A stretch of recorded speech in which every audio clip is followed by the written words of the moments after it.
बहू डिंपल पर मुलायम की विरासत संभालने की जिम्मेदारी।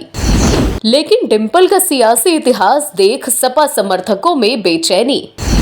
यादव परिवार में सबसे गंदा है डिंपल भाभी का सियासी इतिहास।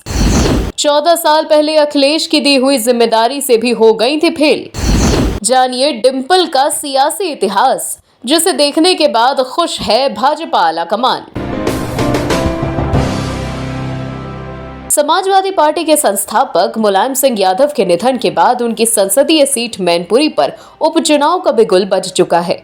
मुलायम की विरासत संभालने वाली बेटे अखिलेश ने पिता की विरासत वाली संसदीय सीट संभालने की जिम्मेदारी पत्नी डिंपल यादव को सौंपी है। सपा नेता और कुछ सियासी पंडित डिंपल यादव को मैनपुरी का सांसद भी मान चुके हैं। उन सब का दावा है कि डिंपल रिकॉर्ड वोटों से जीतकर संसद पहुंचेंगी, लेकिन हकीकत में डिंपल का मैनपुरी फतेह करना इतना आसान नहीं है। भले ही मैनपुरी में दशकों पुरानी नेताजी की विरासत और मजबूत वोट बैंक डिंपल की जीत कंफर्म करना दिखता हो, लेकिन मुलायम की विरासत के साथ साथ अगर डिंपल यादव के सियासी इतिहास पर नजर डाली जाए तो ये तय हो जाएगा कि मैनपुरी का महासंग्राम सपा के लिए आसान नहीं होने वाला। दरअसल मुलायम परिवार की बहू डिंपल यादव का सियासी इतिहास जितना खराब है उतना मुलायम परिवार में किसी का नहीं है। मुलायम ने देश का सबसे बड़ा सियासी परिवार बनाया, बहू डिंपल को भी एक बार निर्विरोध सांसद बनाकर इतिहास बनाया, लेकिन इसके अलावा डिंपल 3 बार सियासी मैदान में उतरी, जिसमें वो एक बार भी मामूली वोटों से जीतने में सफल रही, लेकिन 2 बार उन्हें विरोधियों से हार का सामना करना पड़ा। बात डिंपल यादव के सियासी सफर की शुरुआत से करते हैं।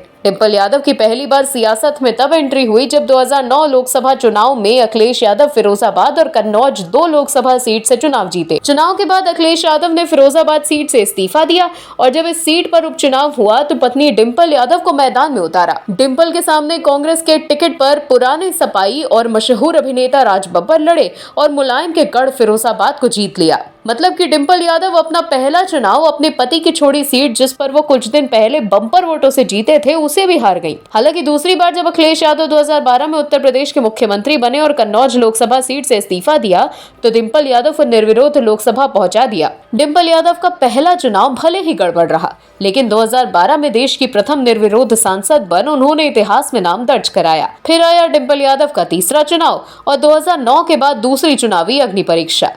सूबे में सपा सरकार थी, डिंपल के पति अखिलेश सीएम थे, उसके बावजूद वो लगभग 19,000 के मामूली वोटों से किसी तरह चुनाव जीत पाई। लेकिन 2019 के लोकसभा चुनाव में वो अपनी सीट बचाने में नाकामयाब रही और भाजपा के सुब्रत पाठक ने डिंपल यादव को लगभग 12,000 वोटों से हराकर सपा के गढ़ कन्नौज पर भाजपा का भगवा फहरा दिया। अब एक बार फिर डिंपल यादव उपचुनाव लड़ रही हैं। भले ही वो अपने ससुर के 1996 से कब्जे वाली सीट पर चुनाव लड़ रही हैं, लेकिन केंद्र और राज्य में सत्ता पर बैठी भाजपा मुलायम की मैनपुरी में भगवा लहराने के लिए प्लानिंग कर चुकी है। फिरोजाबाद, रामपुर, आजमगढ़ फतेह के बाद उनका अगला टारगेट मैनपुरी था। हालांकि वो 2024 में मैनपुरी का मैदान मारने का प्रयास करती, उससे पहले ही मुलायम के निधन से भाजपा को 2022 में ही मैनपुरी जीतने का मौका मिला है। 2009 में उपचुनाव में हार चुकी डिंपल के लिए उनकी साख का सवाल भी है। 2009 में कांग्रेस की केंद्र में सरकार होने के चलते राज बब्बर ने बाजी मारी थी। इस बार केंद्र और राज्य दोनों में भाजपा सरकार है, जिसका प्रभाव सीधे जनता के बीच पड़ता है। ये चुनाव सपा और अखिलेश यादव के लिए भी 2024 की अग्नि परीक्षा है। अगर इस चुनाव में कोई उलटफेर हो जाता है तो सपा का सियासी भविष्य संकट में आ जाएगा।